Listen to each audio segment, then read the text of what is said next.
Well, hello, my merry bunch of O-Satters. Today is the Wednesday, the 26th of October. It's a little after 1 o'clock, and I am delighted to be bringing you the 32nd episode of the Sockmatician podcast. I am Nathan Taylor, also known as Sockmatician on Ravelry, Instagram, Twitter, and YouTube, and also now on Periscope. Although I've only done one Periscope, I'm hoping to do some more in the near future. Welcome back to everybody and all the general hellos and welcomes to new people, all the rest of it that people do all the time. If you are unaware of who I am, then you can head over to my group on Ravelry, just Sockmatician, and there's a lot of information there and a lot of fun things going on.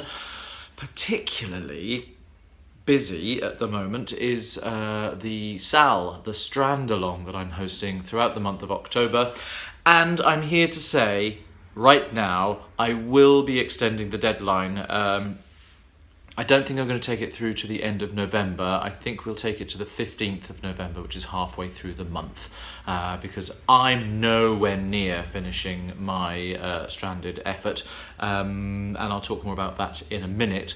But although there are lots and lots of people who are already posting FOs in the FO thread, and thank you so much for doing that, I think a little bit of extra time might not go amiss. I cannot tell you how excited I am at how popular the Strandalong has been. There's a lot of activity on the SAL or the SAL chatter thread, and I could not be happier about that. I've been away for a week and I still haven't had a chance to catch up on everything. I know there's about 200 messages in there that I haven't yet had a chance to catch up on. I will be getting around to that as soon as I possibly can, but let's backtrack a little bit and I'll tell you in our roundup of what I've been up to the last couple of weeks since I last recorded. So, first things first, the light's flaring on me again, isn't it? Sorry about that. Let me see if I can just tone that down a little bit. That's a bit better.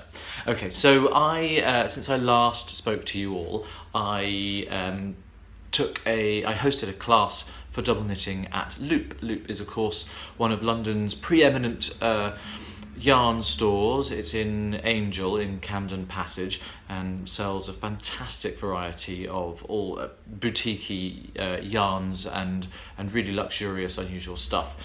And I just thought there's something I was gonna. Oh, I can see it. It's fine. I'll get it in a minute. It's my second double knitting workshop that I've taken there, and the class that I do there is called Demystifying Double Knitting. That's the class. That's not specific to Loop. That's the class that it's the name that I give to the class where I teach beginners who've never done any double knitting before how to do the mysterious dark art of double knitting, which, as you're all aware, is my favourite thing in the world, in the world of knitting, certainly.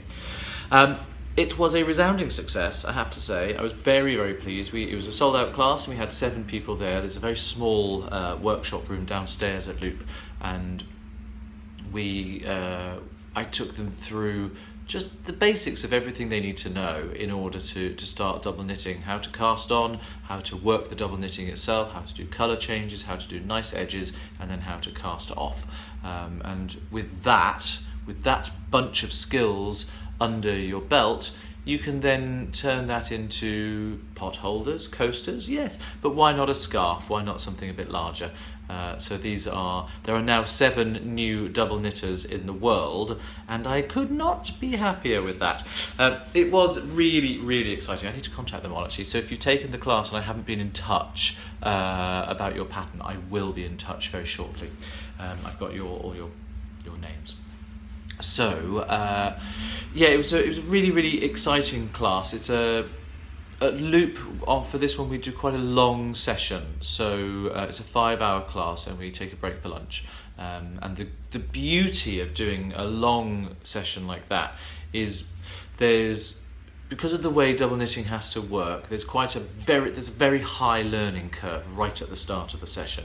There's lots of things to get your brain wrapped around immediately, but then things sort of calm down, because immediately you've done the cast on, you then need to know how to actually work double knitting itself. But as soon as you get to the first edge, you're already learning how to do the edges, so you don't necessarily at the beginning get much chance to relax and think. So I think it's really great to have that longer session to really let those things settle, and I think everyone was really engaged throughout. I think we had quite a diverse range of people. We had who was there? We had someone from Ireland, and someone from Japan, and someone from Canada.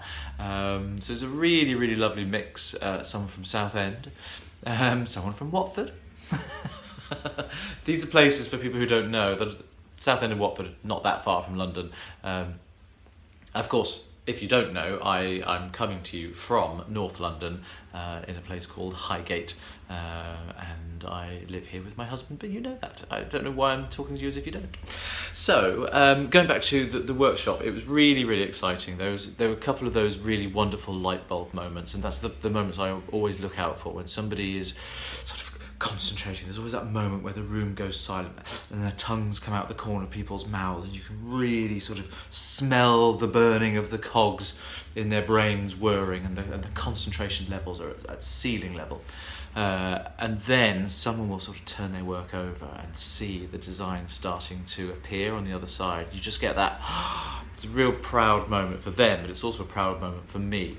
Because I always start my classes by saying, listen, double knitting is not as hard as people think it is. I think a lot of people are intimidated by it and put off by it, because the results could be so gorgeous, when actually the basic mechanics of it, not that hard at all. If you can knit, if you can purl, if you can hold 2 yarns at a time, you don't even need to do that actually. If you can move yarn forward and backwards, you can double knit, you absolutely can. So if anybody is out there who's been watching this for a little while and still thinking that double knitting might be beyond them, I promise you it's not. It's not going to be the technique for everyone. I absolutely love it, and I know so many other people that once they've been bitten by the DK bug, they really stay lifelong converts. But I also know, thankfully, a very small number of people who've said, yeah, I can do it, I get it, it's not for me. I think they're mad. Clearly, I think they're absolute loonies. So that was that, and it was very exciting. And one of the people who was there, now let me just get this information up on screen here. One of the people who took the class was Alison, who's one half of the Yarn in the City podcast, and she is also going to be co-hosting the Yarnporium, which is a brand new Yarnporium, a brand new yarn show for London, which is going to be amazing, and it is happening next weekend. No, the weekend after next. So it's the 5th and 6th of November. So you've got a little time, and it's going to be at King's College on the Strand in London on the Saturday and Sunday. The Saturday opening hours are 10 a.m. to 5:30, and on the Sunday it's 10 a.m. to 4:30. Now there are lots of workshops taking place. I don't know if any of them still have places on them, but if you go to yarninthecity.com, their website looks like this, and there's the Yarnporium logo. So I just want to plug that, because I think any new initiatives really deserve as much positive goodwill as can possibly be given to them. So I think let's have a little look. It says exhibitors. Let's see who's going to be there. I'll just give you a quick rundown. Oh, it's a gorgeous little venue. Look at that. That looks absolutely lovely. So we've got La Purple Penguin, who is my good friend Brona. We've got A Yarn Story, Ananuka, some of these I just won't be able to pronounce, Cells Designs, Bar Ram U, Blacker Yarns, Max's World, Midwinter Yarns, Mrs. Moon, Chop Ginger, Chunky Row, Coop Knits, Cowtown Knits, Namolio, Debonair, Devon Sun Yarns, Pom Pom Quarterly, Pearl Alpaca Designs, Porpoise Fur, Easy Knits, the wonderful John Dunballam will of course be there with all his fantastic colours, Ginger Twist Studio, Inspiration Knits, Textile Garden, The Crochet Project, The Knitting Shed, The Little Grey Girl, who's my good friend Gemma, The Little Grey Sheep, The Wool Garden, Third Volt Yarns, Toft Alpaca, Travel Knitter, my good friend Larissa, Triskelion Yarn and Fibre, Java Pearl Designs, Joe's Toes, John Arbon Textiles, whose stuff I love, Kettle Yarn Company, Knit Run Dig, Knit with Attitude, Wendy's Yarn Bowls, Whimsy, and Woolen Flower. There's a huge list of exhibitors there, and I think it's going to be really, really nice. Who didn't I say? I didn't say Lee T, Natalie, and Anne Katin Beag. I have no idea how to pronounce that. Beag, Ankaicaitin. I haven't been up long. Beag. So there we go. It's going to be fantastic. So if you bump into Alison, who is drunk again. Aloysius has been on the sauce. If you bump into Alison, who's one of the co-hosts, then you can talk to her about how she got on in the double knitting class. Alison, I'm hoping you've done some double knitting since. You did say you would. So if you are watching, then let me know. Let me know how you get on. I will see you there. So if anybody is going to go there, I'll be there on the Sunday, which is the 6th of November. I'm hoping to be there all day. I shall probably be wearing my Genesis shawl. It does tend to be my wool show shawl. I like the attention. It's quite eye-catching and people seem to like it, and I quite enjoy that, I'm not going to lie. You know, I could pretend, oh yes, it just happens to be a cold day. No, I like it when people say nice things about my shawl. So if you see me wearing my shawl and you fancy coming over to say hello and give me a compliment, I shall happily take it. What a dreadful, dreadful thing to say. What an awful human being I am. So that is Yarnporium, and I'm very much looking forward to it. Yarnporium, just to get that information into your heads. After the class, Ben and I had to take a dash that evening. That evening we went round to a friend of ours' house, and while we were there she received a phone call with some rather distressing family news and a bit of an emergency. So we sort of flew into action to help her out, and drove her straight to Cardiff to sort of help her sort things out that she needed to attend to. That meant that we had gone away with no toothbrushes, no underpants. We had to book a hotel for the night. We didn't get to Cardiff till about 1 a.m. I'm so glad we were able to do that. You know, when you're with a friend who is a true friend, someone you care about enormously, and some sort of emergency happens for them, it sort of rewrites the plan for the day, and you just go, okay, well that was unexpected, but now we're doing this, and you don't think about it, and you don't have any problem with doing it at all. Ben and I were both just very, very glad that we were on hand to be able to help.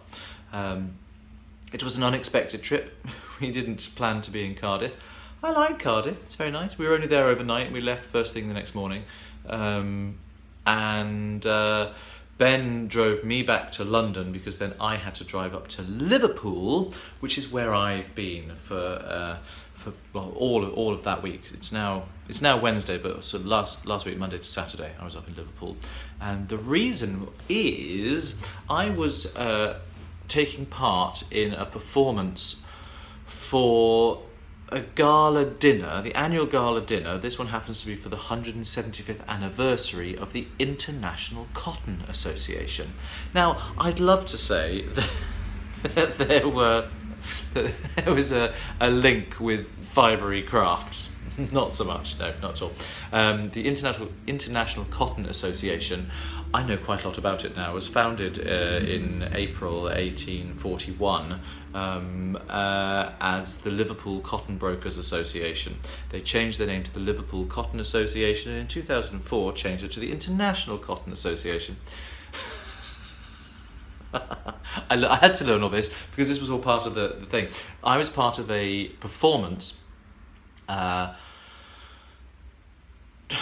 hard to put this into words, to demonstrate and show sort of the history of the association through speeches, through dance, through song, and other various forms of musical entertainment. It was about a 45-minute show. It was at the amazing St George's Hall in Liverpool, which I don't know if any of you know, but it is absolutely amazing. I'll be showing some pictures of what it looks like up here. And it's not even just that hall. The room we were given on the day to rehearse in, or the day before actually, so we could do some kind of on the spot. I mean, it didn't really help because it's very different from the actual room. Was this, and this room, it's just one of the little subsidiary theatres, a little concert hall there. Sorry, excuse me. So absolutely beautiful inside. Looked like a birthday cake turned inside out, and it was quite an extraordinary thing. If you think about the 2012 London Olympics opening ceremony, we were sort of recreating that kind of feel. In fact, it started off with me reciting the same speech that Kenneth Branagh did at the Olympics, which is Caliban's speech from the Tempest. Be not afeard, the isle is full of noises, sounds and sweet airs that give delight and hurt not. Sometimes 1,000 twangling instruments will hum about mine ears, and sometime voices that, if I then had waked after long sleep, would make me sleep again. And then in dreaming, the clouds methought would open and show riches ready to drop upon me, that when I waked I cried to dream again. That one, you know. So the deal, I was sort of the lead narrator character, a person called George Holt, who was the first president of the ICA, and I was showing the whole history. So it started off with that, and then I gave a little speech, and then started to sing the opening number, I think it's the opening number, for a song called from Newsies, the Disney show called Seize the Day, that's what it's called. It's not a song I knew before. I don't know the score from Newsies at all. I really quite liked it. It's Alan Menken of Pocahontas, Hunchback of Notre Dame, Aladdin, Beauty and the Beast, Little Shop of Horrors fame, Sister Act. Wonderful, wonderful writer. And then we sort of went on and told the story of the Industrial Revolution and how that changed the face of cotton milling and textile mills, and then through into this century, the last century, and the Wall Street crash and the boll weevil plague that destroyed a lot of cotton fibre crops, and all sorts of things, and how it became very international with links with Brazil and China and India, right up to the present day. And it was really, really fascinating. There were 4 adult pro actors and singers. I was one, Shona Daly, Tim Bonza and Paul Loxton. 4 of us were the main, well, the ones who sang and the ones who spoke. And then we had 8 professional dancers who were brilliant, who were singing as well, but their skills are certainly in the dance field. Absolutely they are. And then we had 14 local young people. I think they were all about 16 doing sort of performance arts BTEC. And they came on board as a sort of a chorus of dancers to fill out the numbers. It went really, really well. It was very, very stressful because we only got a chance to do it the once. We'd had hardly any time to rehearse in the venue, and certainly no time with the technical team. So, and there's a huge screen behind us, and with all sorts of visual images and information being given to the audience to read while we were doing things. We had a bugler, we told the story of the First World War, we had a sitar player, we had a Chinese dragon, we had a guitarist, Tim, who's one of the 4 of us, is a guitarist who played for a couple of the songs. What else was going on? All sorts, absolutely all sorts happening to tell the story. And we had basically Tuesday, Wednesday and Thursday to rehearse, and then Friday to bring it all together, and it was performed on Friday evening. It went incredibly well, I have to say. I was getting a little bit worried because some of the speeches I had to give were really, really wordy, and it was fact, and at times I felt like I was just sitting there reading a Wikipedia page entry about the ICA. But even though I was telling the story of cotton and I had a book, there was nothing in the book, and I didn't want there to be either. I didn't want to be reading stuff. And for some reason, I was just finding it really difficult to learn these damn speeches. Not once in any rehearsal did I manage to make it through without fluffing everything up. So I was feeling a little bit scared when we got to the performance. And it was quite late, so it was after dinner. It was going on and on and on, and there was speeches and the handover from one president to the next president, and things were getting later and later. And I had to start the event from up on the balcony overlooking this huge hall. I mean, 550, 600 people seated for dinner in this massive, massive hall, and there's a huge, colossal pipe organ at one end of the room. And I stood on this balcony to deliver the Shakespeare and begin. And I was sort of hiding. I'd gone up the little staircase and I was hiding behind this little pillar so that no one could see me. I was there for about half an hour, and that was the point where I thought, oh gosh, now I need a wee. Now I can't remember my words. Now I don't know when we're going to start because I'm up here all by myself. I was winding myself up into quite a state. I enjoyed it. I thrive on that kind of thing. But I was starting to get a little bit panicky. And then I heard the announcement for it to start. I walked over to the front, put my hands down on the rails, had my top hat on, I was looking fabulous, and I surveyed the room, waited for silence, took my time, launched into the Shakespeare, and then at the end of that I had to give a little welcome speech and tell them I was going to take them back to 1757 and talk about how Liverpool has been a major trading port in this, that and the other, and of course, cotton. And at that point, music's supposed to kick in, and I start to sing. So I went, and of course, cotton.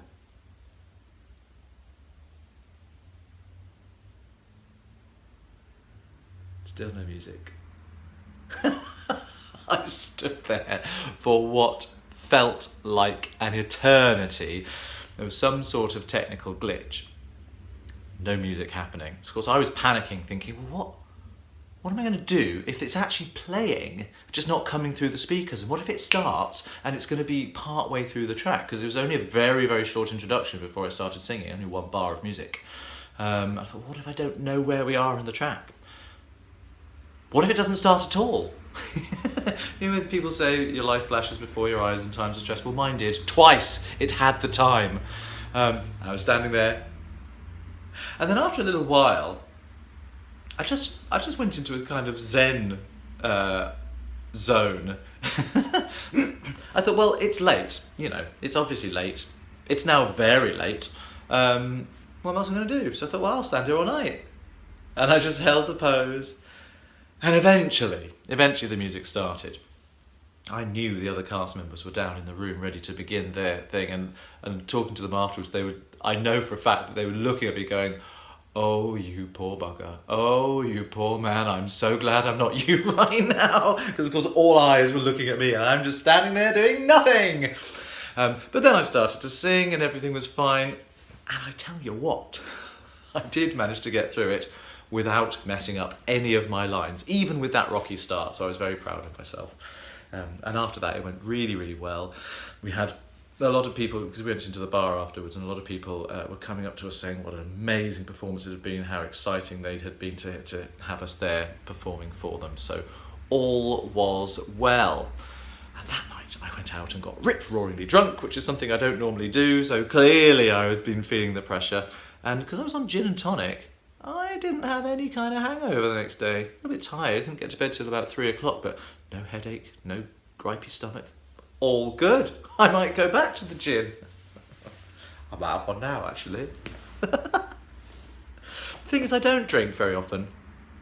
Every now and then, I'll have a couple of pints of lager or something, but it's really quite rare. I was out last night, I'll get onto that in a minute, but and I just wasn't drinking. People are always surprised, and they don't sort of seem to understand that that someone doesn't. Ben doesn't drink. We're just not the kind of people that really have a. For me, it's mostly about singing, mostly about looking after my voice, and I don't want to I don't want to risk putting that at risk, so I tend not to drink. And then every now and then I will. But it is interesting to clock people's responses when you say, oh no, thank you, and they say, oh no, go on, have a drink. It's like, no, honestly, I'll just have a mineral water. Really? No, have a drink. And sometimes, if it's people I don't know very well, I think how much easier would it be if I said I was a recovering alcoholic, because no one would question that. And that's not to be flippant or glib in any way at all, but it would just be interesting to note the difference in people's responses, because there is this sort of camaraderie amongst drinkers who feel that you can't possibly be having a good time if you're not drinking. It's just not true. I have a lot of fun. I have a marvellous time. Hardly drink at all. And again, that's not to say this is a judgment, because God knows I was hammered on Friday night. And I did have a good time. But I would have had a good time anyway. I just happened to fancy a drink. And then Saturday, I didn't have to come straight home, which was nice.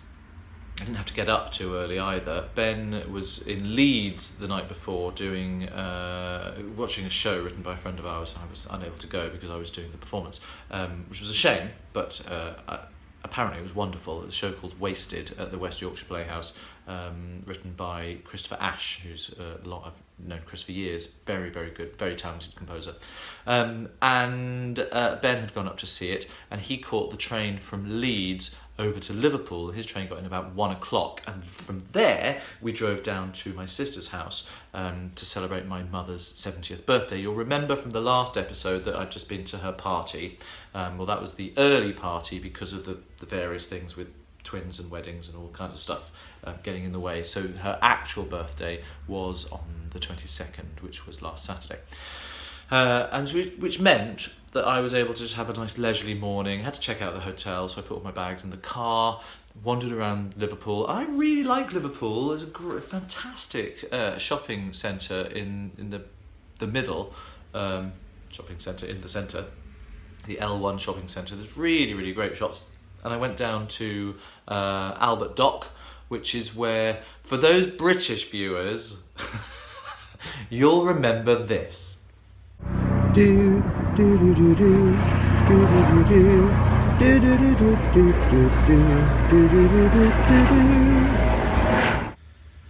And I shall say no more about it. But while I was there, I made a very, very lovely friend. There was a seagull who, I was just sitting on a bench overlooking the water, and a seagull was there, kind of looking at me. Got any food? Anything to eat? And I had a little pot of raisins and peanuts. So I thought, I know that pigeons like peanuts. I wonder if seagulls do as well. So I threw a couple of peanuts over to the seagull, who didn't bat an eyelid. It was so not fussed or frightened. I sort of picked it up, dropped it. It's like, nah. Tried a raisin, picked it up, nah. And then walked a little bit closer and just looked at me and went, got anything else?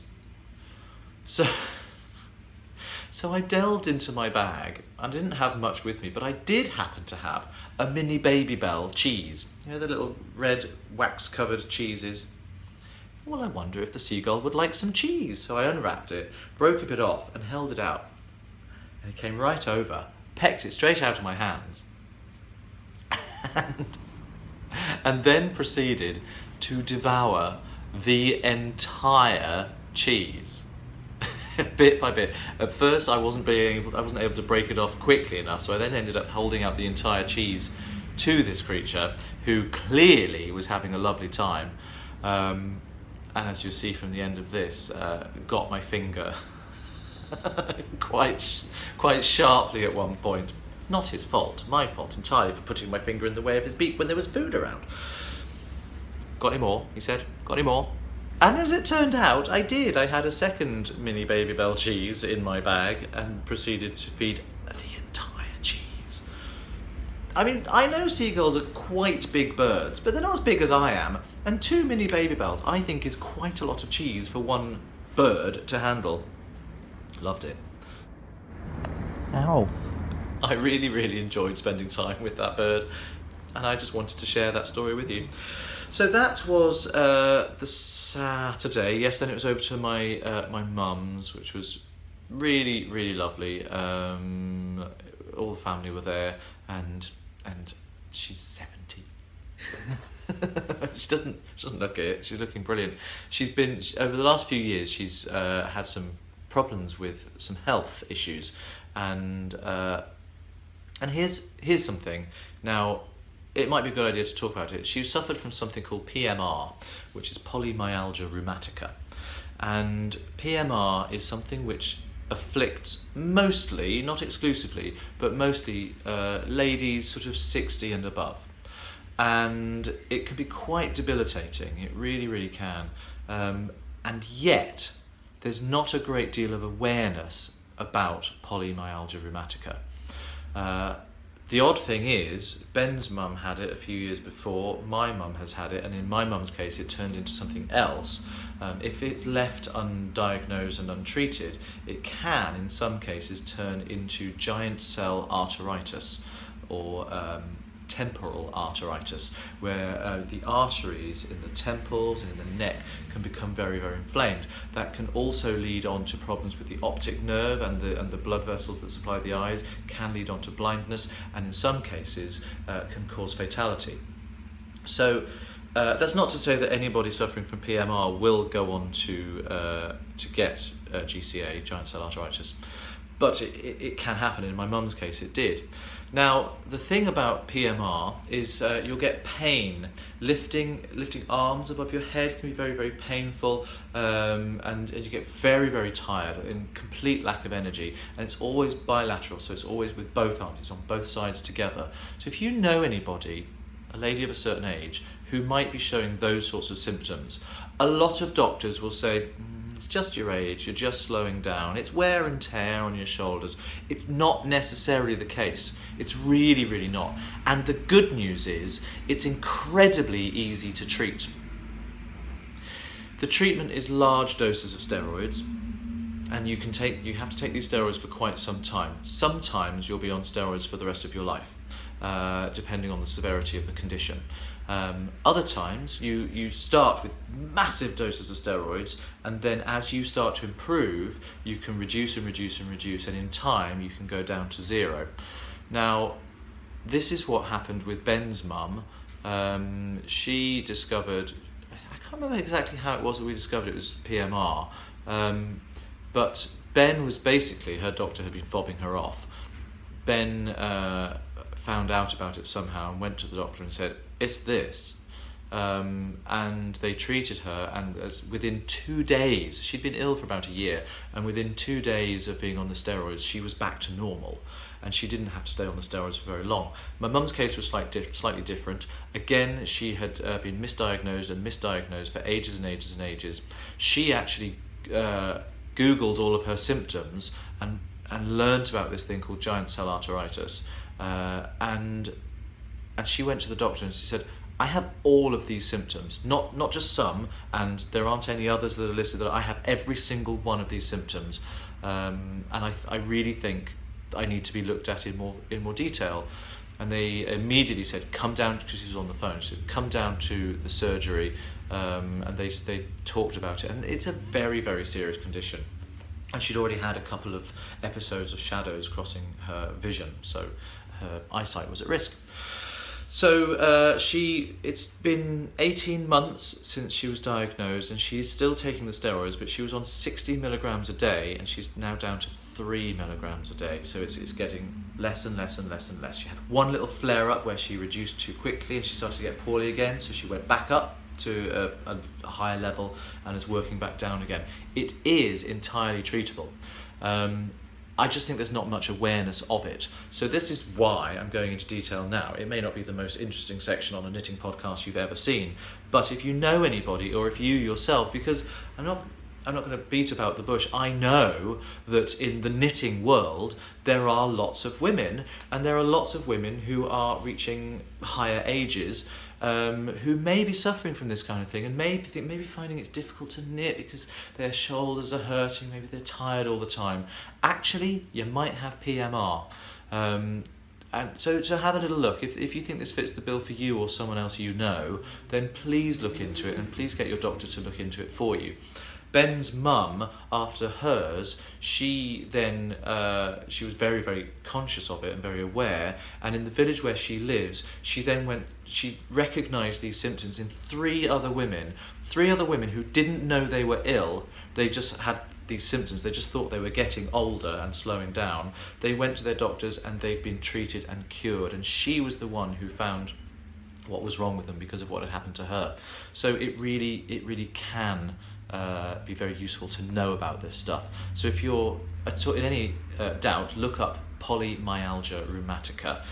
Don't take my word for it. Look up on medical websites and see if it fits the symptoms of anyone you know or you yourself. And hopefully this 10-minute chat about PMR might do some good. I really hope so. So that's my mum. She's now looking fantastic. She put on quite a lot of weight with the steroids. She puffed up a bit. She didn't like that, but now she's losing all of that. She's back to her. She's looking great. So that was my little trip and my week away. It's been an eventful time, and to be honest, I haven't had a great deal of time for knitting. Which is a bit of a worry. So I'll talk a little bit about that in a minute, but I just want to now go into some community stuff. There's a couple of questions in the podcast questions thread on my group on Ravelry. Please pop in. You know I love it when people leave me questions there. Now, there's one that was left a couple of weeks ago by Zena of Little Yellow Uke Crafts podcast. And she says, so at the risk of starting a rant, and not a grammar rant, from you, Sockmatician, I would like to hear your response to a comment I've just heard from Stacey Perry of the Very Pink Knits podcast, episode 12, that double knitting is inefficient as you are touching stitches that you're not working, and there's a lot of room to make a mistake which will ruin your work. She then goes on to say that you can get almost the same effect from knitting in the round. Interesting, but I don't see how this is possible to get a double-sided reverse fabric without double knitting.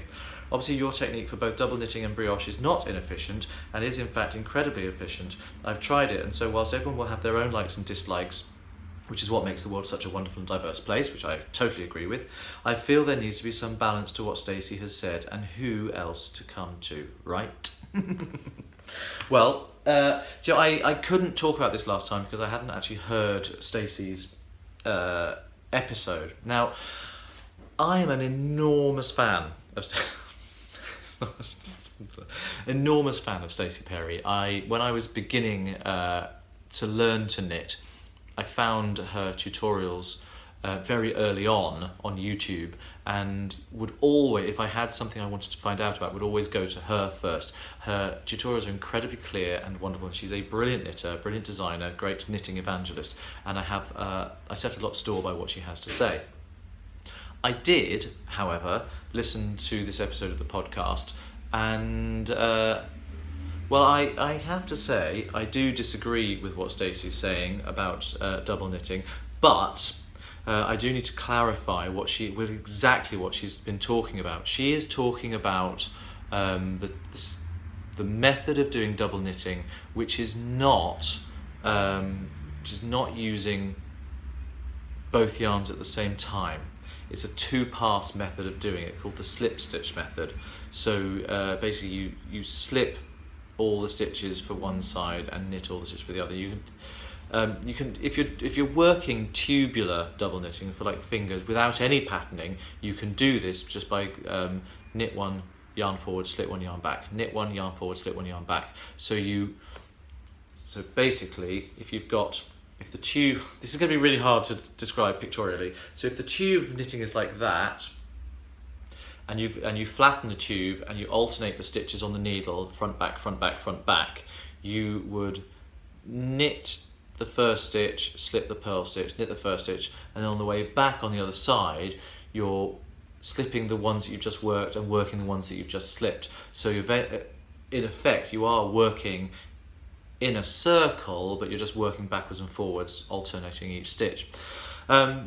It's a perfectly valid way of doing it. There are ways of doing double knitting like that in two passes. So you work all the stitches of one colour and slip all the others, and then you do the second pass of going in the same direction with using the opposite colour and slipping all of the ones you just worked and working all of the ones you just slipped with the new colour. I would say that is an inefficient way of doing double knitting. There's no reason to do that unless you're somebody who has problems with their hands or motility and can't operate 2 yarns at the same time but can work with one at a time. You can still do double knitting, and that's a very valid way of doing it. It will take longer and it is less efficient, and for me not as much fun, but it will get the job done. So that's the method that Stacey is talking about. However, I would argue that she seems to be suggesting that is double knitting, rather than the way of double knitting that we all know, where you use 2 yarns at the same time, working all the stitches in one pass, and that way you get the reversed colours, a mirror image of what's on the front, on the back. Now, interestingly, she says you can get almost the same effect from knitting in the round. Well, I mean, you just can't. What you can do is, if like working stranded, you can get the same design. If you're working a long scarf, but you want to work it in the round, so you get the right side on both sides of the scarf, but that's a lot more work. That genuinely is a lot more work. It's double the amount of stitches. Well, I mean, it's kind of not. It's not double the amount of stitches, but you've got all the floats that go on the back, so there's going to be a lot more yarn. There's no floats in double knitting. You don't have to work each. For double knitting, you just work across it once, and you've got a row for both sides, and the fabrics are locked together. If you're working stranded in the round, you've got to do that row once for the front, and then that row again for the back. I just don't know why you would. So I think she's mistaken. The thing is, I know Stacey knows what double knitting is because she's got a tutorial on it, and she doesn't do it the slip stitch way on her tutorial. So I think she might have momentarily forgotten that other method exists. So I understand what she's saying. I think it's not the whole story, would be my diplomatic response to that. However, she's brilliant, and I would heartily recommend her tutorials for all the basic knitting stitches and techniques and different stitch patterns and cast-ons and cast-offs. She's great for all that kind of stuff. So don't let my disagreeing with her on this one issue make you think that there's any kind of feud or ill feeling between us. And I will contact her personally to let her know how I feel about this, so that there can be nothing underhand, because I am actually genuinely a big fan of hers. I hope that's got that sorted out.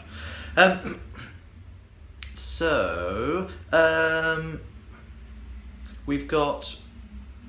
Oh, hang on. Do you know what I can't find? Oh, here we go. This is from John. John Glenn of the Beardy Cheel podcast. Hello, John. You've got a new episode out, which I haven't had a chance to watch yet. I'm looking forward to that. A quick podcast question for you. Which knitting projects have simply leapt out at you as something you must do as soon as possible over the years? I know that my first knitted entrelac was like that, as was my first Fair Isle pattern. Over to you, John. Well, if you're talking techniques, clearly it's double knitting. When I first saw an example of double knitting, it was a cardigan. I think I've spoken about it on the podcast before, and it had like cityscape pattern all over it. It was entirely reversible seams, and I was just like, oh, that's amazing. I've got to learn how to do it. And that's what led me to learn how to do double knitting myself, and has led to me falling down the rabbit hole from which I cannot climb out. And I don't wish to either. I'm not even trying to. So certainly with a technique that, in terms of actual patterns, gosh, I'm not really sure. For me, I get things in my head for my own design work, and I have to go, oh my goodness, that's come fully formed. For example, the W12 AQT scarf, which is the black and rainbow coloured scarf that I have on my design shop. It's got like swirls. I saw the mosaic pattern on a wall, actually on the wall of a toilet in a shopping centre, in W128QT, which is the postcode, and I immediately knew I wanted to make it. So one of those things, it leapt out at me as something I wanted to create. But in terms of knitting something, well, actually, seeing Tom of Holland's Hexahap, which you've all seen and you'll see a bit later on in the podcast as well, that was one of the things I thought, oh, I really, really want to make that. But often for me, because I so rarely knit other people's patterns, usually for me the things that jump out are things that I want to turn into a pattern. I'm planning a hat pattern at the moment with some yarn that I'm going to show you later on, and I know that the hat pattern came to me fully formed. I haven't sort of planned and charted out the details yet, but I know exactly what it's going to look like. So it's that. It's more that I get ideas for things that need to happen immediately, and then I get very excited. And then Kim, who is Cinderai, has said, "Hello Nathan, I've got a question for you, which I know you have answered in part, but I was thinking overall, what inspires your designs apart from walls?" She's talking about the scarf I've just mentioned. "Is there any point in your process where the design just is not coming together and you abandon it altogether, or do you just lay it aside for a while? Please let's take a sneak peek into your creative process." Well, the answer is there isn't a single creative process. These things happen in a variety of different ways. I like the scarf that you're talking about and the one I just mentioned. That was immediate. I thought, that's a mosaic. It's tiles. It's squares. That's a knitting chart already. I photographed it, charted it out, and knitted it. It was very, very simple. Other things. I was working on a scarf idea with 2 colours, which was all going to be in garter stitch, but with using short rows to create different shaped panels all the way up. And I got as far as charting it out, and I just abandoned it because I just didn't feel it was going to look good enough. And I thought, well, that's not going to work. So I didn't even put it on the needles. I didn't even get very far with that one. In terms of things that I may have laid aside, I mean, sometimes ideas take a really, really long time. I know what I want it to be, but I might not know how to achieve that. Particularly if there's something in the double knitting world that I know I want to do, but can't work out how to do it yet. Because there's a lot of things in double knitting that haven't really been documented properly. So I might need to sort of spend some time experimenting and doing that kind of thing. But generally speaking, I think it's true to say that the idea will come, and it sort of comes not fully formed, but it comes to me because I know how to do it, if you see what I mean. So, for example, with the All Hallows hat, which again I'll show you later on, there were elements of that I thought, I'm not quite sure how I'm going to work out these things, but I just played, and I had the basic idea, and I just put it on the needles and started. And there are other things which I have to meticulously chart out in advance, and then I work from the chart that I've made. And there are some times when it's finding it under my fingers, which was then what will take me to the chart. And I literally put it out as I knit it. I write it down. So there's lots of different ways in which that process works. I don't tend to have one set method, and if I'm not really inspired by something, then it probably won't have occurred to me as a design in the first place, if that makes sense. So it's rare. It's only that one scarf really that I thought, oh, I'll abandon that.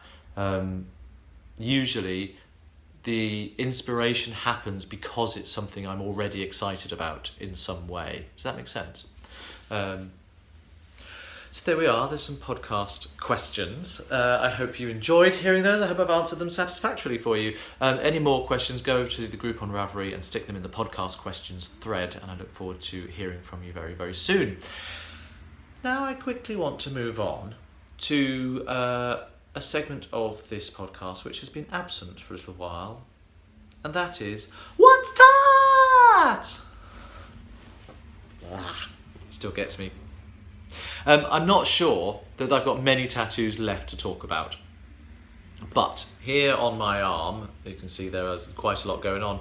For those of you who need a quick catch up, there are 74 symbols on my arm, and they go up to all over to my shoulder here. The reason there's 74 is because I was born in 1974. Every single person who wants to talk to me about my tattoos always says, so do you just keep adding to them? Did you start off with just one? It's like, nope, it was always conceived as a piece, as an entity. I had it done in 2 sessions, but it was always going to be done as one whole idea. And that's because I wanted it all to be very personal. I wanted it all to relate to me. And being born in 1974, I knew right from the start that there would be 74 symbols. It's also a way of stopping me from just going, oh, well, that's nice as well, let's add it, and just covering my whole body in them, because that would be a risk, I think, if I didn't have this finite purpose in mind. But the one I want to talk about today, is one that I don't think I've shown yet. So forgive me if I have, but it's on my shoulder here, and it is, where is it? It's this green one here, which looks like a sort of cross with a cup and a ball on the top. And this green boy here is the alchemical symbol for antimony. Now, antimony is a metalloid element, and in alchemy, a lot of the elements have different symbols, and they all mean different things. So although this symbolizes the element itself, it also has, symbologically speaking, it has a different meaning as well. And let me read to you exactly what that is according to Know Your Sign. No, What's Your Sign, sorry, what's-your-sign.com. Antimony, a metalloid, resembles metal in its appearance and physical properties, but does not chemically react as a metal. This elemental alchemy symbol represents animal tendencies found in humankind, a wild nature in all of us. Wear this symbol when you are feeling meek. It will remind you of the animal power that dwells within you.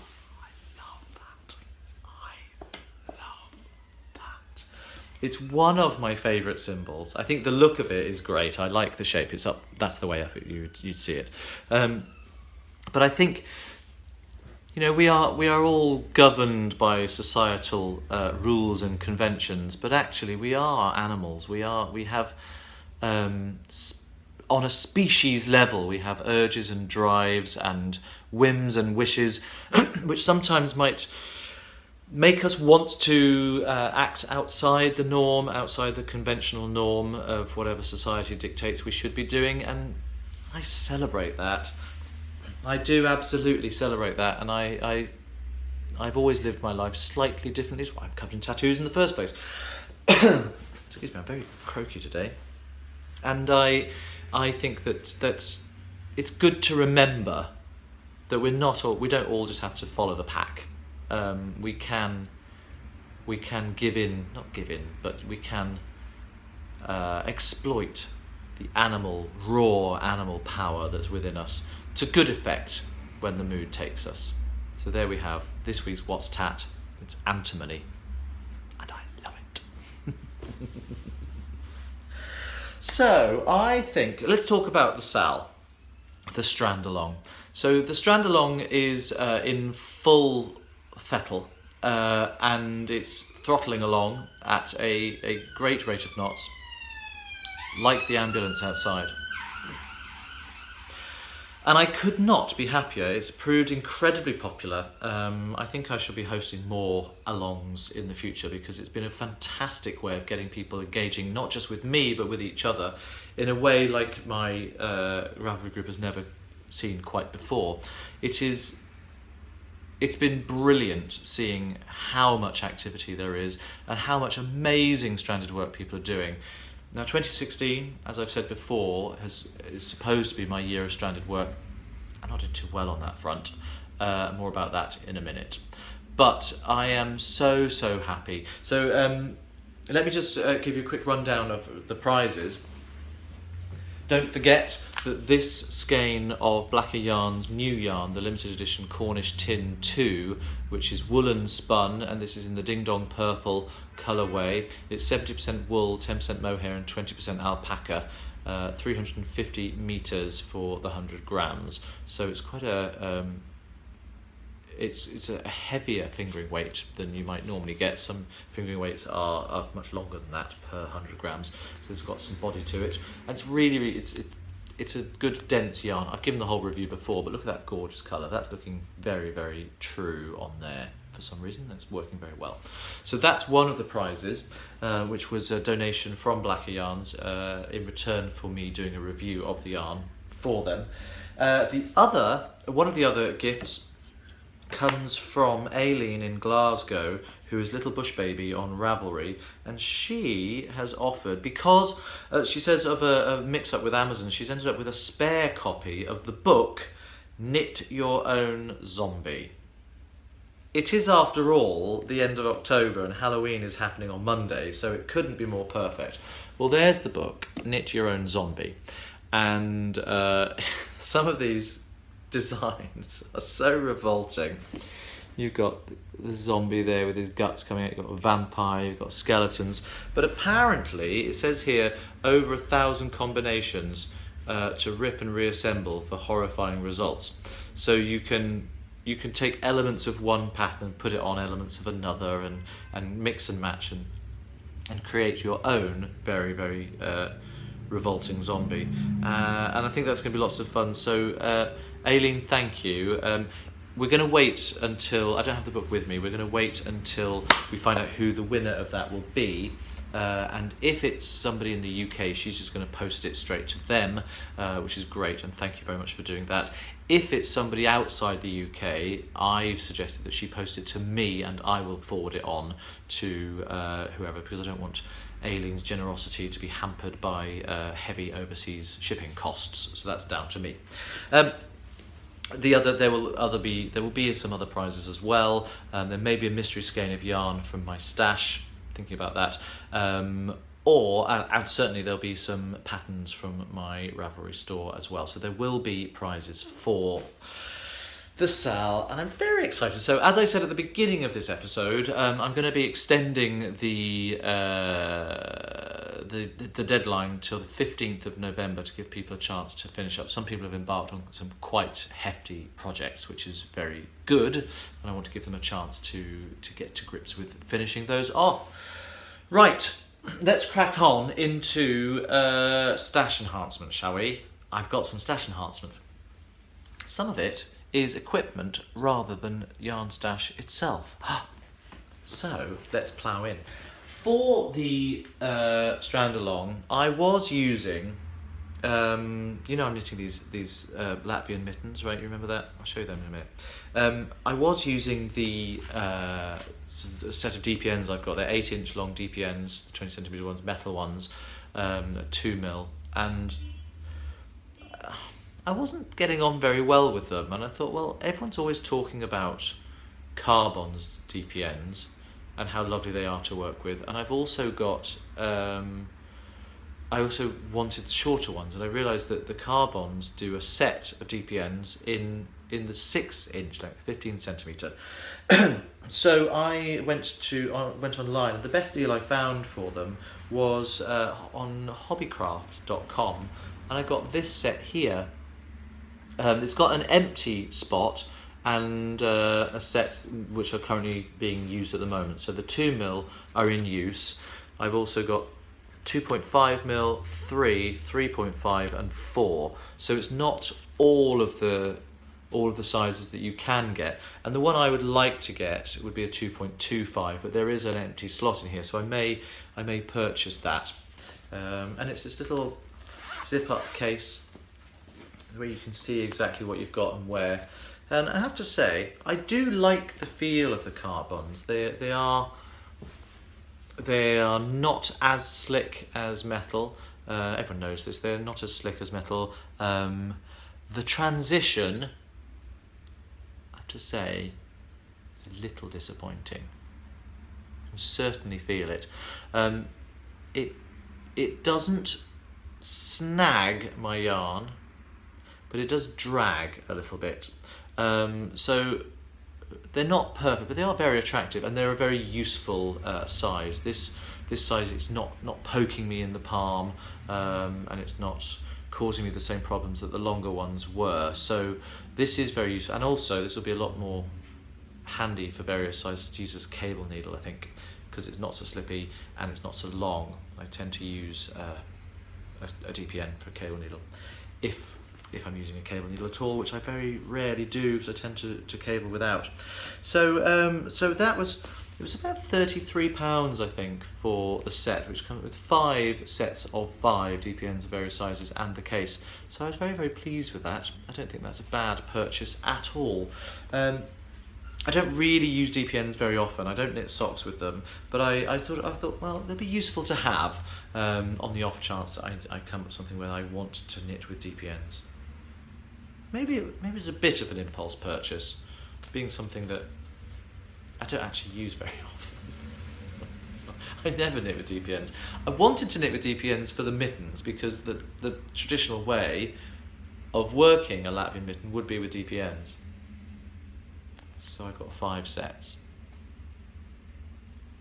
How does that work? Not sure that was the right choice. They're nice though, they look pretty. I like owning them. Nothing lost there.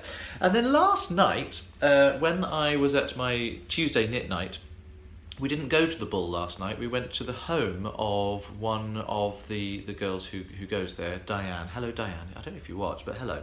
And she came into the room. She hosted with nibbles and with drinks and things. And we were all sitting around knitting after we'd had a lovely slap up nosh. And she'd made an amazing spiced pear upside down cake. It was delicious. She then came into the room and said, "I've got a present for one person, pick a number." She said, "I'm holding up a number behind my back. Pick a number." And we all pick a number. Someone said 3, someone said 7, someone said 8, and it was 6, so I was closest. And so I got given this. I don't own a yarn bowl. Now I do. And Diane was delighted to pass on the information that this came from Tiger and was only £4. And it's all right. It's nice and smooth. It's not snaggy at all. It's got a nice proper swirl there to get your yarns through. As I say, I've never used a yarn bowl before, but I often struggle with my yarn rolling all over the floor as I'm knitting. I sit over there to knit. So I suspect this will actually become quite useful. And I like the colour. It's a nice sort of strong, dark colour. Not too flouncy, not too girly. It's not because it's blue. It's the type of colour it is. Gender stereotyping, can't bear it. I walked into a card shop called the Card Factory in Liverpool, and walked straight out. I walked down this aisle, and on one side everything was pink and it said "for her," and on the other side everything was blue and it said "for him." Not just the cards themselves were pink and blue, but the labels and everything on the side. And I thought, you know what, aren't we a little bit beyond that? So I walked out and I went to another card shop that was not quite so gender stereotypical. So there we are. That's my yarn bowl, and it is blue, and I do like it. And I very much look forward to using it. Now, yes, before I get onto the yarn, I went to Loop the other day after my class because I wanted to buy something here. Now, sorry for the wrinkles. Everyone says that, I never mind. Now, I am determined, dear Osatters, to teach Ben how to crochet. I don't think knitting is for him, but I think crochet might be. And he has shown a glimmering of interest. So we went to Loop on the false pretense of me wanting to buy some yarn, when actually I wanted to buy a crochet hook for him. And I wanted to buy him a nice crochet hook. So I thought 4mm, 4mm would be good because we'll be working with DK yarn. And I thought if he's got a nice piece of equipment to work with, it's going to be nicer than just some plastic or rubbish. So I went into Loop trying to get a nice wooden one, and the only ones they had were this, the Knit Pro Symphony, the wooden ones here. It's quite cheap, a couple of pounds, £4 I think, £4.50 I happen to know, and it's 4mm, And when I took it out of the packet, I was like, oh, hang on. The hook bit is actually really sharp. Really sharp. I don't know if you can... If that'll focus. It's not going to focus because it's on me. But the hook is really, really sharp and feels very, very pointy. And I suddenly thought, I do have a 4mm needle of my own, and I was going to use that one to demonstrate to Ben how to do it. So I thought, actually, I'll use this one because I had a go, and it just wants to split the yarn. It absolutely wants to snag and split. It's really sharp and pointy and not very nice to work with. So I'm afraid, oops, not going to get a good review from me, and probably I'll never use it. However, Ben did start. We've only got him holding. I've sort of got him to wind the yarn around his little finger, and we're doing sort of hold the work and tension over the middle finger. So he's using this hold, if that makes sense to anybody. And we've got as far as chaining. And at first, now Ben's quite stubborn, doesn't necessarily like learning from me. Now we know teaching is what I do. Teaching knitting is what I do. And I think I'm quite good at it. So I know it's not me, but he doesn't like learning from me. So with two alpha males in the same relationship, it's always going to cause that kind of conflict. So I was showing him, and he was getting very uptight, and it was getting really tight on the hook, and he couldn't get the chains through. I said, "No, I've got to put it down." I said, "Oh, well, please promise me that you'll give it one more go before you say no." He said, "Okay, all right." So we sat watching the television, and I was knitting, and out of the corner of my eye, I noticed him reach for the ball and the hook. I could see his brain. Spatial coordination is not necessarily Ben's strong point, and I could see him really trying to remember how he'd held it before, and it was quite hard work, and he got there, and I was like almost holding my breath, thinking, don't frighten him away. don't make him startle. Otherwise that'll be it. So I didn't say anything, I just pretended I couldn't see, but out of the corner of my eye I watched him starting to chain, and it was getting looser, and it was not so tight, and it was getting quite even, and he made a chain about this long and ripped it all out and put it down. I didn't say a word. Later on that evening he picked it up again and started. So chaining is on its way. The next thing will be the double crochet, which I know in America you call a single crochet, different terminology. I'm going to stick with the UK one for here, because the plan, I'm going to do the double, then I'll teach the treble, which is your double, and then the plan is to get him doing granny squares, because I think granny squares are very useful. You can get a sense of triumph for each one. They're manageable, they're easy, they're repetitive, and hopefully he'll get enough to put together to make something, even if it's not a bed-sized blanket, something to put over the back of the chair, or just something that he can be proud of. I think it'll be really exciting. And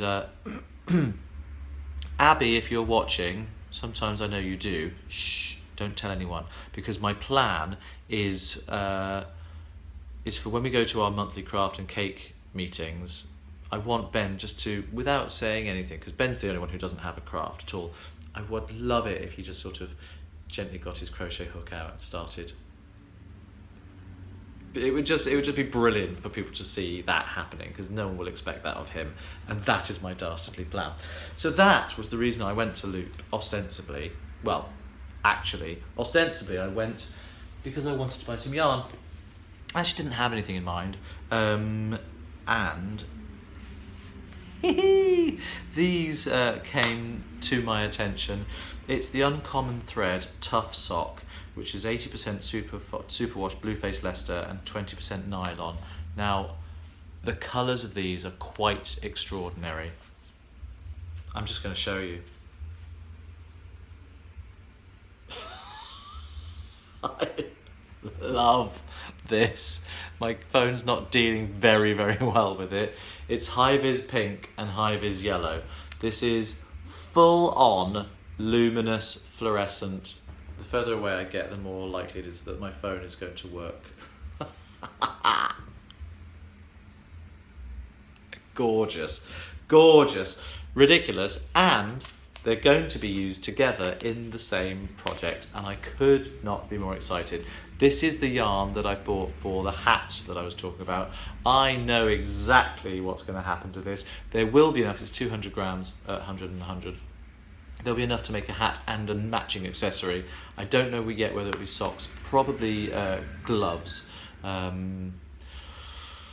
I'm really, really excited about this. Gloves or maybe mittens. I'm really, really excited about this. I know exactly what it's going to be. I don't want to give too much away, but I'm not going to give anything away, in fact, but I just know that it's going to be absolutely gorgeous. So the uncommon thread is you get 365 meters per 100 grams. What does it say here?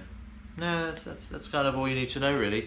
It's really nice. BFL is gorgeous. It feels bouncy. It feels sturdy. It has got that superwash feel to it, that smoothness to it. I think it's going to be a very, very fun, bright, happy knit to work on, and I'm really looking forward to getting started. That's it. That's my stash enhancement. So, what have I been knitting? Well, I have an FO. I don't think I'd finished this last time I spoke to you. This is the All Hallows hat. It's got covered in bits left on a dirty piece of carpet. Here it is. This is the All Hallows hat. It is not quite Halloween yet, so if I manage to get this uploaded, we're having problems with our internet, so I'm hoping it'll get uploaded. If I do manage to get this uploaded, you can still see this. It is still available on its at its sale price of it was £1 off. I can't remember what I've got it listed for. £3, I think. Until the end of Halloween itself. So if you still haven't grabbed your copy of the pattern, then please do. It's a very, very silly hat. I absolutely love it. I tend to wear it like I say I tend to wear, I genuinely do wear this, and I will be wearing it a lot over this weekend and making sure, look, he's got the cutest little pumpkin face, and the stalk is my absolute favourite thing about this hat. With a little bit of careful cabling, you can see how the stalk, it's hard to see because it's black of course, but you see how the stalk twists around like that.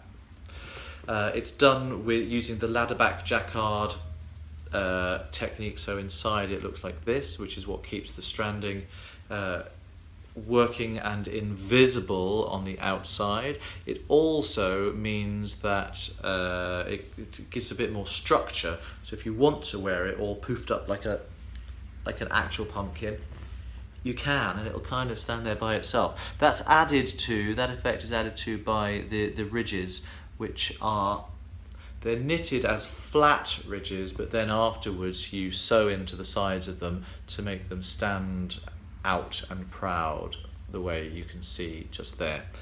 So that is the All Hallows hat. It's quite a quick knit.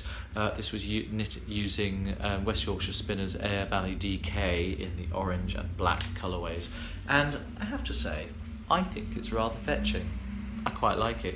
You could, of course, knit it without the pumpkin face if you just wanted a kind of beret-shaped tam. You could do the stalk a little bit shorter, or not at all. There's all sorts of things. If you didn't want it to be Halloween, but you like the idea of it. So that's that. That is my only FO. I may even have shown it to you last time. I can't remember now, but it's certainly done. Now, in terms of whips, I'm still working on my Il Barato scarf. There's a little bit more. There's probably only a couple more rows since you've last seen it, so I'm not really going to spend any time showing this. This is the one I'm really, really looking forward to. I haven't had a great deal of knitting time, hardly any time at all while I was in Liverpool, and I didn't want anything I had to concentrate on, and I do have to keep my mind in the game a little bit with this one, but it's definitely progressing, and I am still utterly, utterly, utterly in love with it.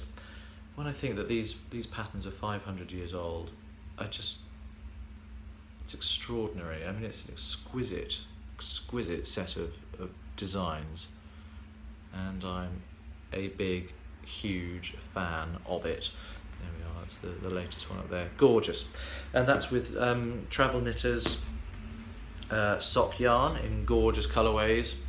The other thing I'm working on, of course, now, is my hexa hat. Here we are. I'm now on the 5th triangle of 6. Hi. Can you see how it's all swirling around gorgeously? The 5th triangle is well on its way. I am quite close to finishing that now. There's not much of it left, maybe 40 more rows or something like that, and of course they get shorter and shorter. So I'm really enjoying that. Now, the interesting thing about this, I didn't like, because it's all knits and pearls, passages of knits and passages of pearls. I was struggling with tension transitioning between knit and pearl. The first pearl stitch of any group was really, really loose, and the subsequent ones were okay. And I've known that this is a thing, so I thought, well, why don't, just for the sake of experiment, why don't I attempt the alternate pearl for part of this and see if it makes any difference. And I think it has. I'm not sure that you can really see. You might be able to. It's about this much of it that I've done using the alternate pearl, and I think it is very, very regular. This further down here, the stitches are a little bit less even, and then up here, I don't know if you can actually see that. It is really hard to tell, but so of course all that means, for those of you who don't know what an alternate pearl is, instead of wrapping, when the needle comes through, instead of wrapping around the same way you normally would, which is anti-clockwise around the needle tip, you wrap the other way. And what that does, it means that the pearl stitches are often looser than knit stitches because they have more yarn in them. The reason they have more yarn in them is because of the direction you're going. If you look at your knitting very closely, to make a pearl stitch the normal way, the yarn has to go over the top of the needle and round, rather than just from the bottom to the top. So it's actually taking like the journey around the whole needle rather than just half it. Your knit stitches will only do half of that journey. So by wrapping the yarn in the opposite direction, going clockwise around the needle on the pearl stitches, you're actually giving more of a mirror image to what a knit stitch is, and using the same amount of yarn, and it can lead to very, very even tension indeed. Of course, what it does mean is wrapping the yarn the opposite way means that it twists that stitch. Well, it doesn't twist that stitch at all. It mounts that stitch differently on the needle. So instead of the normal way of having the right hand leg being the leg on the front of the needle, you'll find it that way around. So on the next row, when you get to that stitch, if you then knit into the front leg as normal, you'll get a twisted stitch. In order to remain untwisted, you just knit into the back loop. Or if you're purling, you purl through the back loop. It's taking me a little while to get fluent with it. I don't know. I don't know that I'm sold yet. It's taken me a little while to get fluent with it. And because of the way these knits and pearls stack up on top of each other, sometimes I'm knitting into a knit stitch through the back leg, sometimes I'm knitting into it through the right leg, the front leg, sometimes I'm purling into it through the back, sometimes I'm purling into it through the front. So I have to be a little bit more on my game, so I can't just mindlessly go knit so many, purl so many, knit so many, purl so many. I have to think about which way the stitch is mounted before I work it. I definitely think it's sorting out that problem of those loose pearl stitches, but what I have noticed is that my knit stitches are leaning in different directions. Let me see if I can show you. This is a little diamond of my knit stitches normally, and as you can see here, they're pretty much even. I don't tend to row out a huge amount when I'm just doing this kind of work. So they're pretty nice and even, and you can see they just work their way up in the column there. Now at the top here, you find a group of knits to show you. Here hard to see, isn't it? Oh, I'm not going to be able to really demonstrate this. But those knit columns, there to there, the stitches do sort of lean left and right and zigzag a bit. Maybe I can find another example that shows that a little bit more clearly. That group there, can we see that? There. It's a minor thing, but and it's not the same as rowing out, but they are leaning to the left and leaning to the right. I'm wondering if with a bit of a stretch on that section. No. So the jury's out. I'll continue with it to the end of this triangle, I think. But I don't know whether or not I will knit the 6th and final triangle in the same way, or whether I'll go back to doing it my normal way. But I'm thoroughly enjoying it. It's been a big project. It's a long project. There's only one triangle left, which will close up the gap where my head is, and then I'll unpick this provisional cast on and graft the two edges, the other triangle, the next triangle, together. Not quite sure how I'm going to do that. I can't necessarily do it the way that is specified in the pattern, because I'm doing these different coloured panels. So I don't want to just graft it, because then I will see colour blips. So I'll just kind of sew them together some way, which might... I have to work it out which way I'm going to do it, but it's going to work very nicely. And then I've got to figure out what I'm going to do with all these ends in the middle. I think clearly I'm going to pull them nice and snug so that there's no hole in the middle. I don't want the vortex coming to a hole, so it should all kind of cinch in together. But I'm somehow going to have to tie them up and sew them all together. That wouldn't be the case in the normal hap. That's because of my way of doing it. But it is absolutely lovely. I will have to graft the garter stitch tab together. Let me show you why. The corner of the tab, because you start with a half version, and at the actual corners you have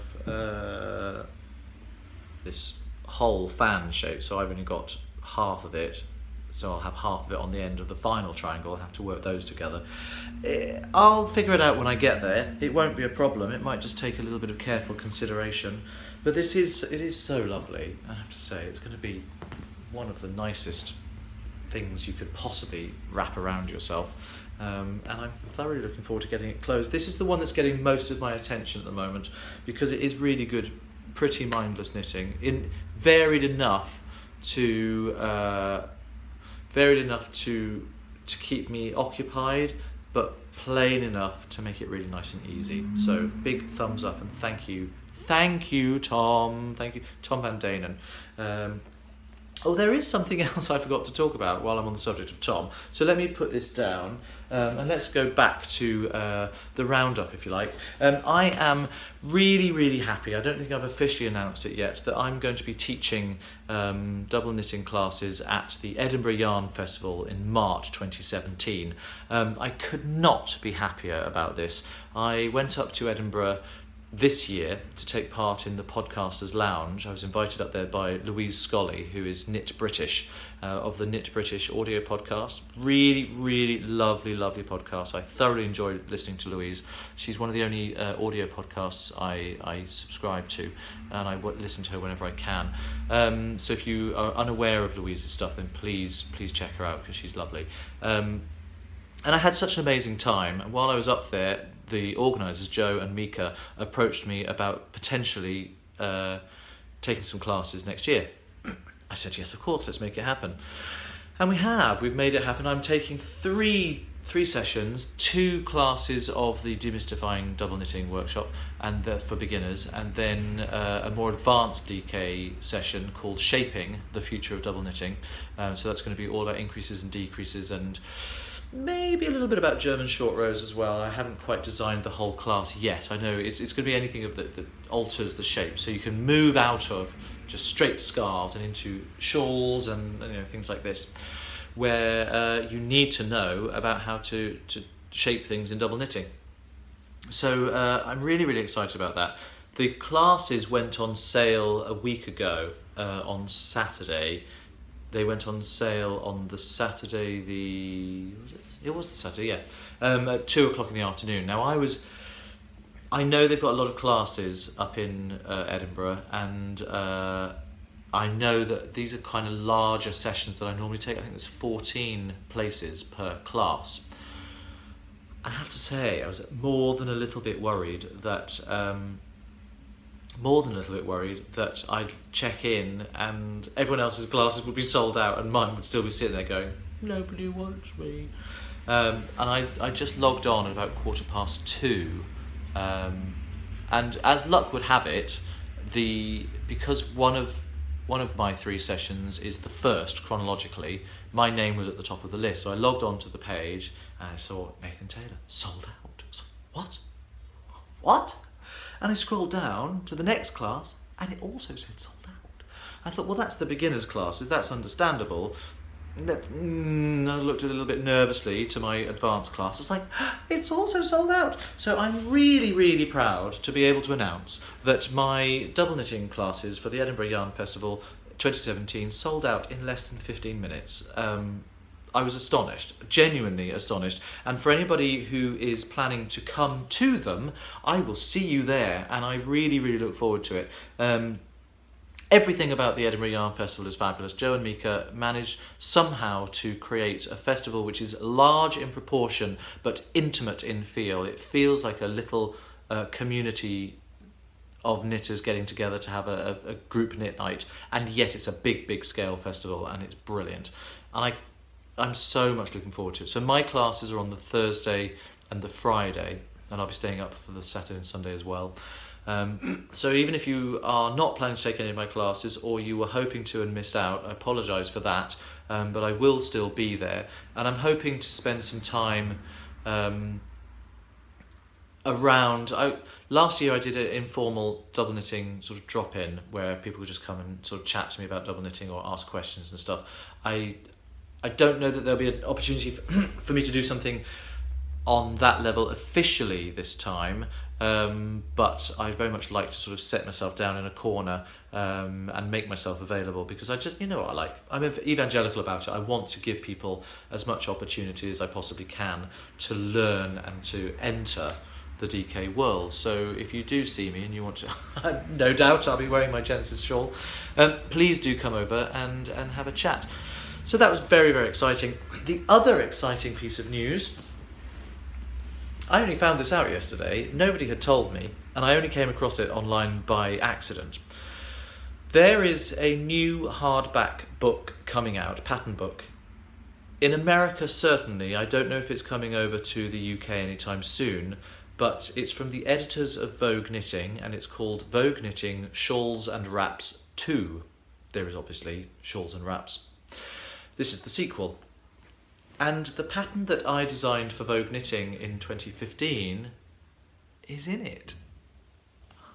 It's the 42nd and Lexington shawl. I call it that. In the magazine it was just called Semicircular Double Knit Shawl number 27 or something ridiculous like that. And I've looked, and in the new book it's called Chrysler Building. Now, Chrysler Building Double Knit Shawl. Now, it is based on the Chrysler Building, and the reason it's called 42nd and Lexington is because that's the address of the Chrysler Building. So they've got it right, but they didn't tell me. They didn't tell me they're doing it. They don't need to. It's the arrangement you have with Vogue Knitting is that they own the pattern outright. They have all the rights to it. It's just a transaction. I designed it for them, I knitted it for them, and there they go. It's theirs. But I thought maybe they might have told me. But I'm really, really excited. If I can quickly find the book to show you, it's coming out this month. It may already be out in America. Let me just have a little look. And I know you can buy it on Amazon. Shawls and Wraps. Shawls and Wraps 2. You can buy it on Amazon. I don't know if it's pre-order or whether it's already available. Oh, here we go, yeah. Shawls and Wraps. So, sorry, that's a terrible, terrible piece of podcasting. So this is the book. It looks like that on the front. Hardback book. It has 35 patterns in it. And when you go to the Amazon page to have a look at it, This is what it says here. It says, from the most respected name in knitting comes a second stunning and stylish collection of shawls. Stunning and stylish. Vogue Knitting Shawls and Wraps 2 contains 35 of the most iconic patterns published in the popular magazine. I mean, how exciting is that to be included as part of that? Knitters of every level will find the perfect technique to try, from lace and fair isle to the two hottest trends, beading and double knitting. This high quality book will become a favourite. I'm so excited by that. I cannot tell you. So if you're looking out for that, then and you want to, if you want to see what shawl I'm talking about, for those of you who may not know, see all 35 patterns. And one of them is mine. Mine looks like this.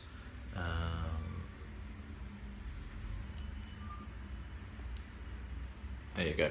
That's the shawl that I designed for them last year, and it's in 3 colours, only 2 at a time. You're pleased to know it's not that complicated. It does have double knitted lace, short rows and shaping in it, so it's quite a beast to try and get your needles around, but all the information is there. And even if you struggle with some of the written instructions in there, I have recorded tutorials for every single technique in it, and if they're not linked to from the pattern, all you need to do is search my tutorials on YouTube to find the one that suits the technique. So the German short rows are being used, the lace decreases, increases, the yarn overs, it's all in there. So I could not be more excited about that. I'm going to be in a hardback book. Finally, let's talk about my mitten. I'm smiling just so that I don't cry. Do you know what? This ain't for me.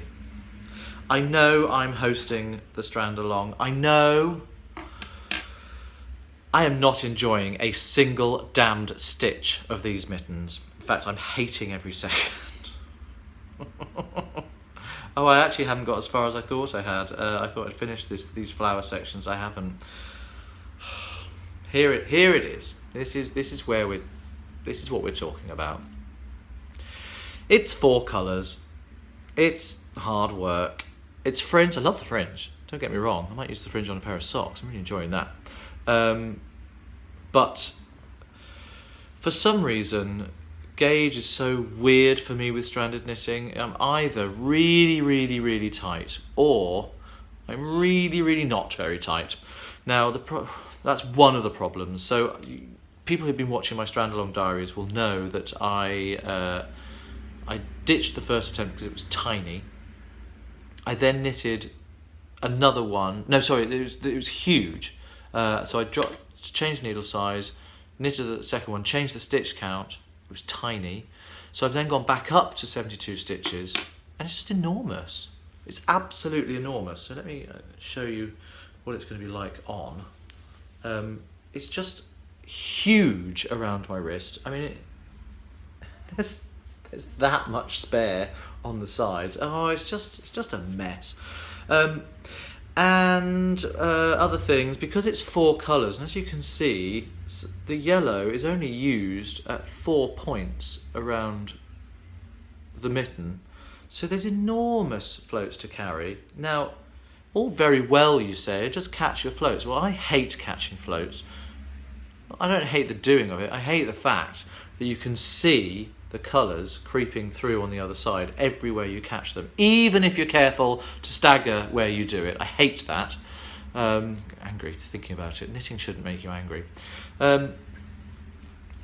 So for the most part, it's just been the 2 colours there, which I can easily cope with, and I can catch those floats, and that's not too bad.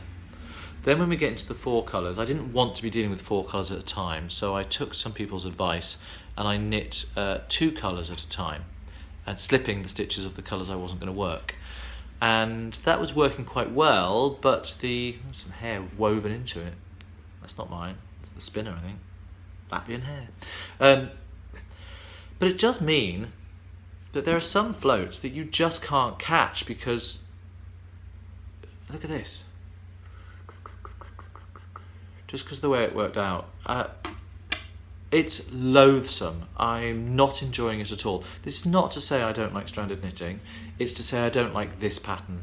I will do some more. I'm going to endeavour to, once I get into the main pattern, I think it may be slightly different, because I think the spread of the colours is a bit different and not quite so patchy. In terms of tension, I think I'm getting there. I think I'm doing okay. Not too bad. There's a little bit of some stitches sort of hiding behind the others, but not really a yarn dominance issue. But I'm just not enjoying it. I'm really not enjoying it. I don't think there's a hope in hell of me finishing a pair. And I don't mean by the end of the sale, I mean ever. I will do one. Look. Just look at that. It's just, that's the float, because the green starts there and then doesn't start till there. And you can't catch it there because I was using the black and the red. So, I genuinely have lost all faith in this. I don't know how I'm supposed to have done it. With 4 colours spread out the way these are, if there are any experts in traditional Latvian mitten knitting out there, please let me know what I should have done, because it's just horrid. It's really horrid. There's these, it's like a quarter of the mitten is one float, and then this one is also a quarter of the mitten, but at a different angle. It's going to be impossible. So maybe that's as good as it gets. Maybe that's all I can do. Maybe that's all I can hope for. I don't know. Or is there a way that I can employ for the rest to carry these floats? When I'm knitting with 4 colours, if there's a big passage with where one isn't being used, I'm going to be catching one of the colours every second stitch, it seems, just to try and break up enough. And then, of course, it's going to be impossible to find stitches on the next row that don't have a catch in the row below, which means they'll show through really horribly. I'm already trying to avoid that as much as possible. Look at that. There's yellow showing through against the black and the red popping in there. Hating it. So these have been sulking for a week and a half. I haven't touched them. I'm not sure how much further I'm going to get. I want to get into the actual pattern, because this flower pattern is only for the wrist part, and then it goes into a much more standardised pattern, which may work out to be easier to deal with those 4 colours, but it might not be.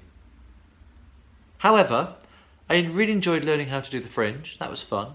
That's something I might employ on something else. But as for the mittens, me not like. So I'm sorry to end this podcast on a downer. Don't forget, this All Hallows hat pattern is available until the end of Monday the 31st of October at the reduced price. Just check out using the pumpkin, the coupon code pumpkin in lowercase letters on my Ravelry shop. And I'm going to go, because this one's turned out to be quite a long one. So I'm going to leave you now and say that while this episode might be a finished object, just remember, life is a work in progress. Just take it one stitch at a time. See you next time. Bye-bye.